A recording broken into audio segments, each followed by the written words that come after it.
Bem, meus queridos,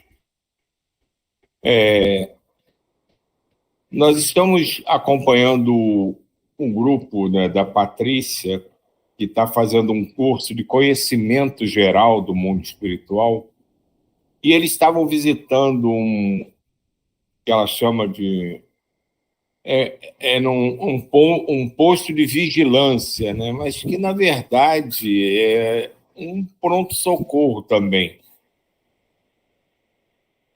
E eles estavam visitando uma das torres, né, de vigia, né, que cuida da proteção e segurança da próprio posto. E quem estava ali naquele momento era um espírito feminino. E surgiu a indagação, que pode até parecer despropositada, mas se nós pararmos para pensar ainda no pensamento que rege muitos povos aqui na Terra, se aquilo era um trabalho para mulher, não deveria ser um trabalho para homem. E o espírito começou a explicar a total falta de senso, né? Total despreocupação do mundo espiritual com essa questão de gênero.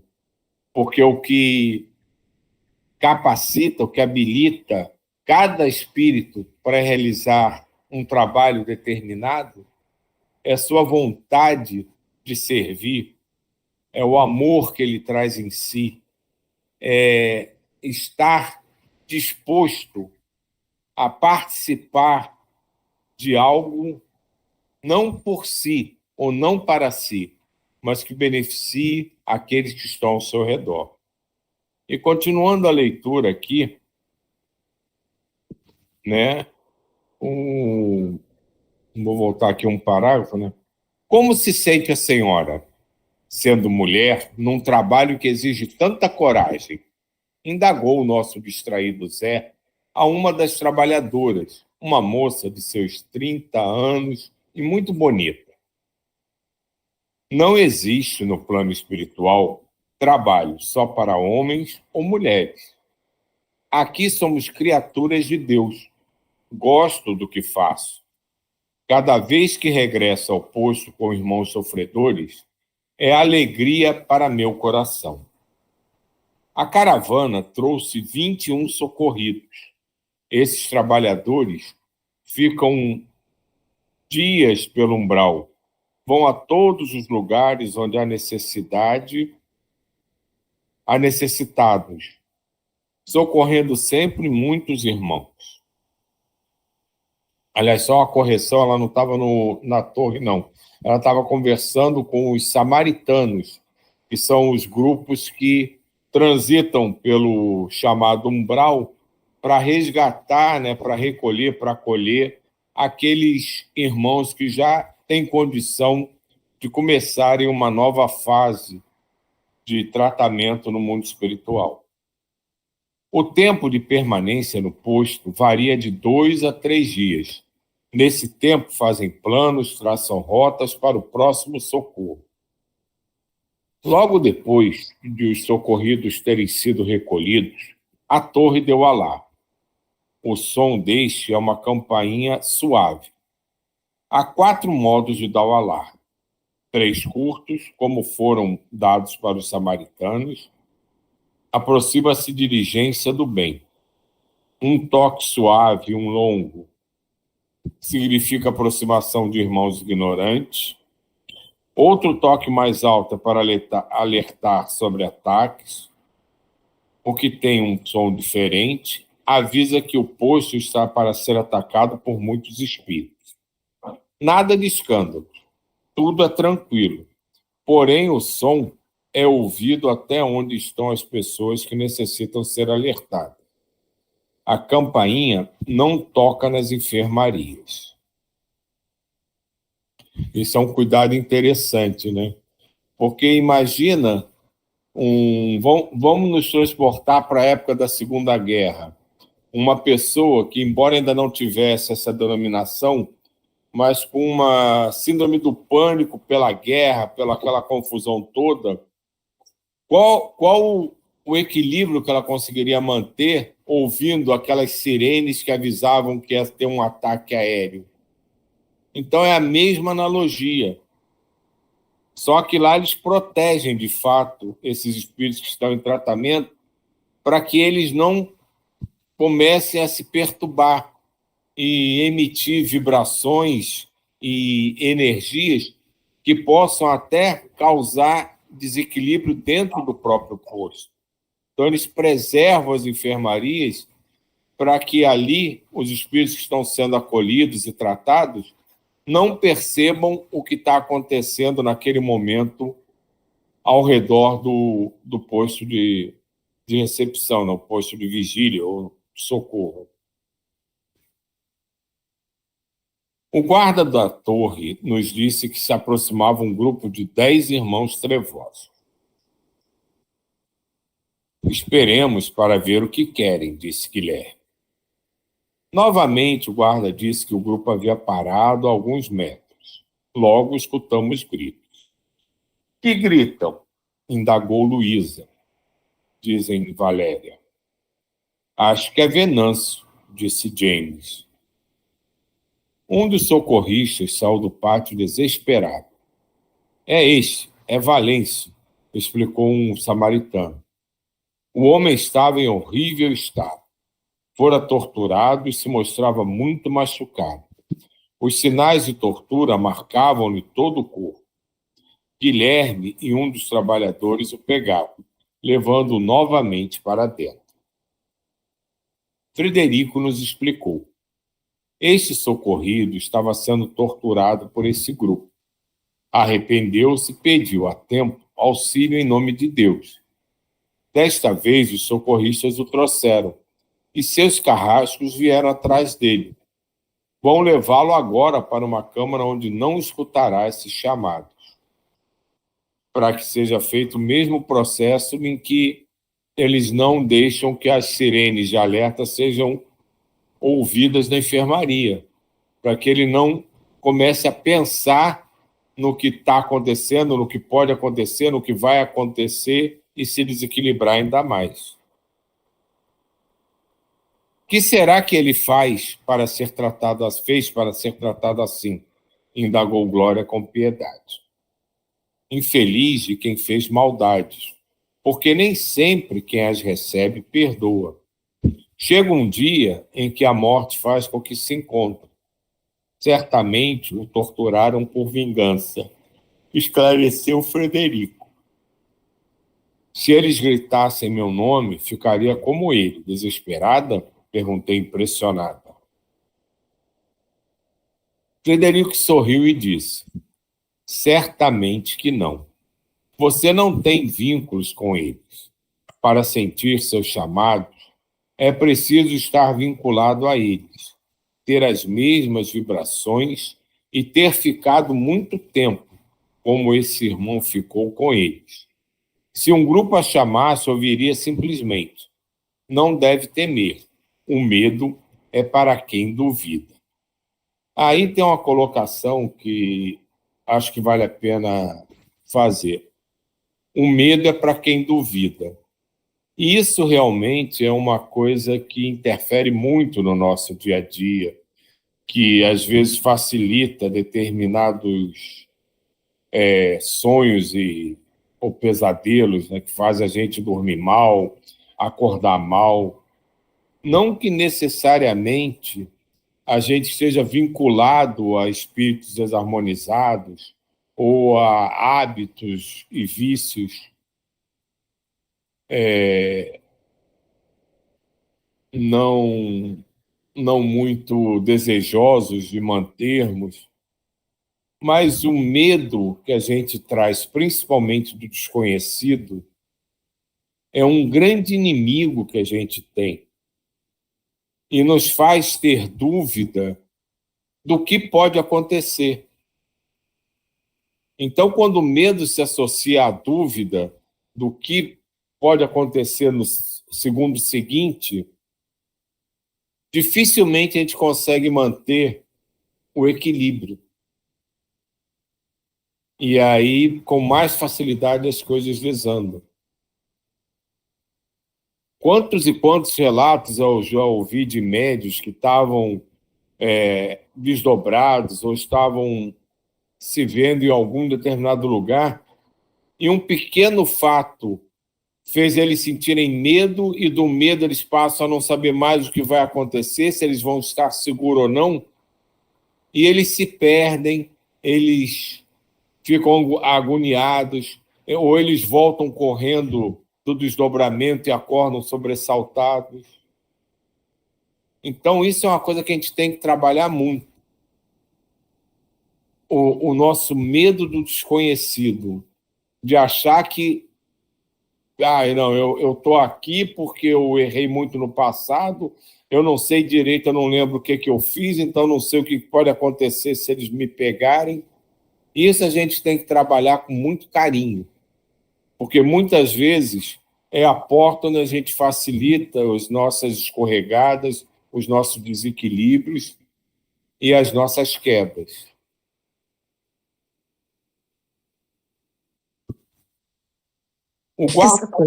Essa coisa do medo é interessante. Eu lembrei de um episódio que meu pai tinha pesadelos terríveis. Pesadelos, assim, sei lá, tem uns termos aí médicos sobre isso, né?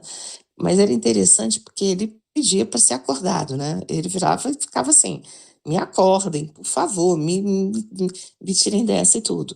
E minha mãe é que fazia essa parte, né, de acordar ele e tudo.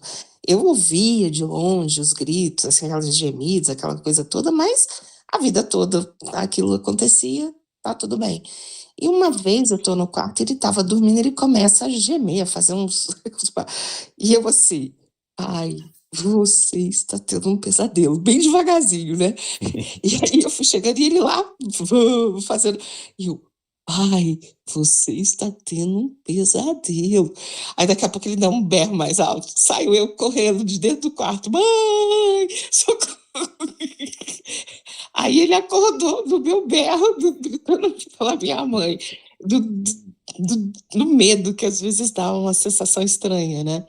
E em outro episódio, minha mãe já não estava mais aqui, aí ele dormia no quarto dele, eu fiquei com ele até ele quase ir embora, né? Morrer e tal. Aí eu chego no quarto, ele tá lá gemendo, gritando, aí eu fui a amparar, né? Acordar e tal. Gente, eu nunca vi aquela cena. Ele já muito idoso, meu pai morreu com 90 anos, ele muito idoso. Ele estava numa posição em que os braços e as pernas estavam para o alto. A única coisa que segurava ele na cama, ele apoiava na cama, era o bumbum. Era uma cena assim, eu falei, que ele tá, sabe assim, era um negócio assim tão diferente, e ele, como se ele estivesse sendo puxado ou querendo ir braço e perna para o alto, assim, para um, sei lá para onde. E aí eu viro e falo com ele, tudo, aí ele, puf, cai. Muito estranho, gente, um negócio desse. E aí o medo rola, e ele morria de medo. E eu falava assim, pai, tenta se acalmar, tenta entender o que está acontecendo na hora. Ele, eu não consigo, eu não consigo. E eu falava muito para ele, calma, calma, tenta ver se tem alguém, se é o quê, para você, né? E aí ele dizia que ele tinha muito medo. E essa coisa, eu acho que um dos maiores dificuldades que a gente enfrenta é esse medo do desconhecido. Porque se você sabe o que você vai enfrentar, você pode ficar receoso, mas aquilo não chega a te desequilibrar. Mas o medo do desconhecido, de não saber o que vai acontecer, que eu acho até que é um dos principais causas do medo, do pavor que as pessoas têm da morte, é por causa disso, é essa história do medo do desconhecido. É mais ou menos não ter o controle sobre a coisa. Você está ali e não saber. E você falando de... Imagina você olhando de teu pai como se estivesse sendo carregado, né? Só apoiado com as nádegas, com os braços, as pernas, como se estivesse sendo carregado por alguém para algum lugar. E o desespero dele. E vocês sem saber o que está acontecendo. Aí você não sabe o que está acontecendo, não sabe o que fazer para ajudar. E você começa a ficar com medo também. O que é aquilo? E será que aquilo vai me acertar também? E é terrível, diga aí. Como esses fenômenos aconteceu comigo desde criança, eu criei um antídoto, vamos falar assim, era a oração. Quando estava na matéria, como eu falei, eu cheguei a fazer 42 Ave-Marias de joelho. Então, toda essa situação, eu começava a volitar, já começava a orar, orar, orar, mas eu orava de pavor, entende? Orar, orar. E até hoje eu adoto essa metodologia, sabe? Eu começo a orar, eu só volto para a matéria quando eu tomo um susto, assim, alguma coisa que foi de pum, assim, de repente. Aí eu, pô, ou senão, já aconteceu algumas vezes, de eu mesmo, porque às vezes eu me via em alguma situação e conseguia escapar, né? E aí eu falei assim, se eu cair, eu sabia que eu estava sendo conduzido para uma armadilha para eles me pegarem. Eu falei assim, Djair, o que vai acontecer se um dia você cair nessa armadilha? Como é que vai ser? Se você está na matéria, eles querem te prender lá. E aí, o que aconteceu? Eu, de propósito, deixei me mover em uma armadilha. Aí que eu vi que o corpo humano tem uma força muito, sabe, muito forte e extraordinária. Eu caí na armadilha, no momento que eu vi que eu caí na armadilha, pum, voltei para a matéria. Então, quer dizer que toda aquela prisão que eles criaram que eu caísse, foi nada porque eu estava vinculado à matéria. Mas isso sempre eu fiz. Foi uma coisa que foi desenvolvendo em mim em virtude do desconhecimento. Se eu não desconhecia, não era espírito, não tinha conhecimento nada, eu tacava a oração em cima. E até hoje eu uso essa metodologia, pelo menos me ajuda. É isso só que eu queria falar. É isso mesmo. A gente fala muito do corpo e tal, do corpo físico, mas o corpo físico ele tem uma força atrativa do espírito muito grande. E ele é também uma proteção nessas situações. Eu lembro, acho que já até eu cheguei a comentar alguma vez esse caso aqui. Eu estava dormindo e desdobrado. E, assim, lembrava muito aquelas cenas de Capitão do Mato, o pessoal trilhando pelo mato, caçando verdadeiramente alguém. Não sei se não era exatamente a situação de escravo. Ali eu estava consciente, a gente estava como se fosse um grupo indo especificamente em busca de um espírito específico que estava escondido. E a gente andando pelo mato, de repente, salta uma figura do mato e me soca o nariz. Eu acordei com um susto que eu levei, mas eu acordei com o nariz doendo, como se eu tivesse levado um soco mesmo. Então, essas coisas, às vezes, do medo fazem isso, fazem a gente... Normalmente, quando a gente está com medo numa situação que está desdobrada, a gente acorda, que é a atração, a gente pode dizer até protetiva do corpo sobre o espírito, para não deixar que a gente sofra qualquer consequência desagradável no mundo espiritual. Então, ele serve para... O corpo físico da gente serve para várias coisas, inclusive para nos proteger em determinados momentos do assédio da espiritualidade.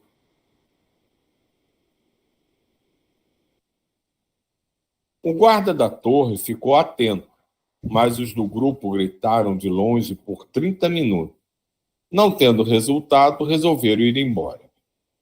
E se atacassem? Perguntou Luísa, preocupada. Teríamos que nos defender com raios elétricos, respondeu Guilherme, tranquilo. O que presenciamos aqui acontece sempre, indagou Iva.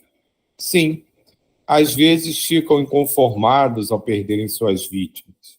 Alguns, como esses, só os chamam, outros nos atacam. Mas uma vez aqui dentro, ninguém sai se não quiser, respondeu Guilherme. Olha a importância dessa frase. Ninguém sai se não quiser. Então, mesmo um espírito que já tinha condição de ser acolhido, foi levado para o pronto-socorro, está em tratamento, se ele se desequilibrar, se desarmonizar e reatar os vínculos com esses espíritos, eles não mantêm ele ali para o tratamento à força. Eles deixam ele voltar para o para a zona de desequilíbrio dele. Então, veja como isso é importante, a gente ter isso em mente. Manter a cabeça equilibrada, porque se a gente se desequilibrar, ninguém impede que a gente vá fazer besteira, não. Pode até falar, não faz isso.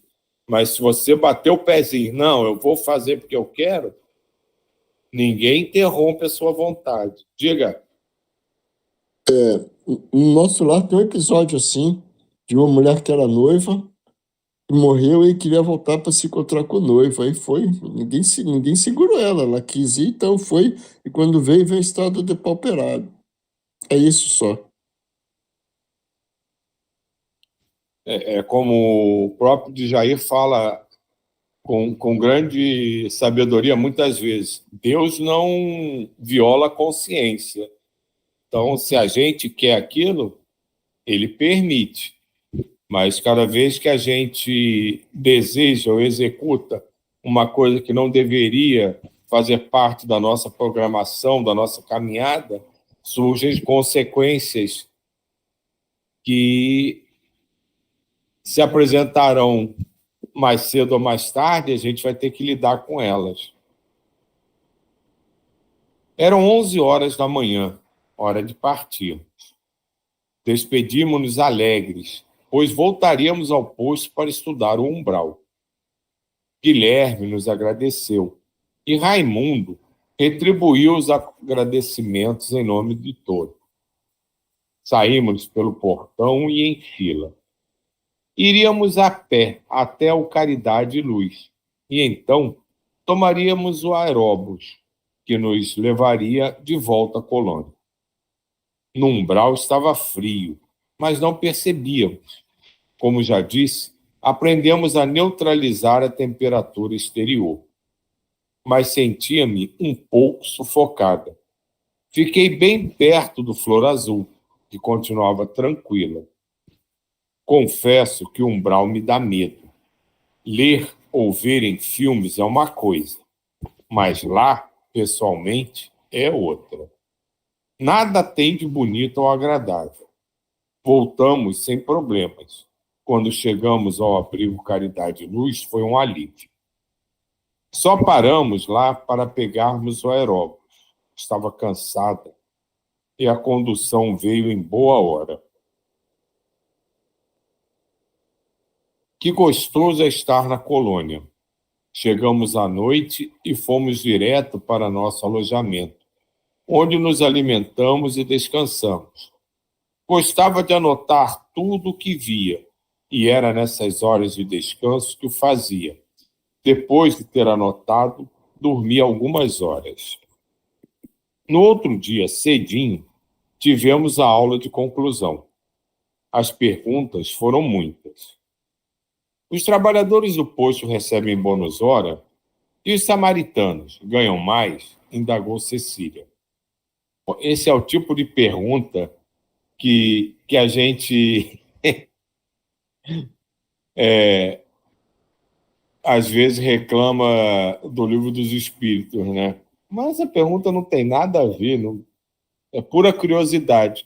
Mas é um momento deles, né, de curiosidade, de estudo, né? Eles estão ali fazendo um estudo e surgem as indagações, mesmo por curiosidade, que tem sua utilidade naquele momento. Raimundo foi o escalado para responder. Para todos são contadas as horas de trabalho. Recebem bônus horas os que querem e precisam. No trabalho que requer mais esforço, se despende mais energia, recebem dobrado e às vezes triplicado, como o dos samaritanos. Os samaritanos são atacados, que saber glória. Esses trabalhadores são chamados de muitas formas, missionários, emissários, etc. São atacados muitas vezes, saem sempre pelas regiões do umbral e, às vezes, ficam no posto somente por horas. Rara é a excursão em que não são atacados. Nossos amigos não são intimidados com isso. Possuem redes de proteção e estão sempre com os lança-raios, aparelhos de defesa pequenos. São espertos e se saem sempre bem, porque não estão a fim de brigas e, por isso, impõem respeito.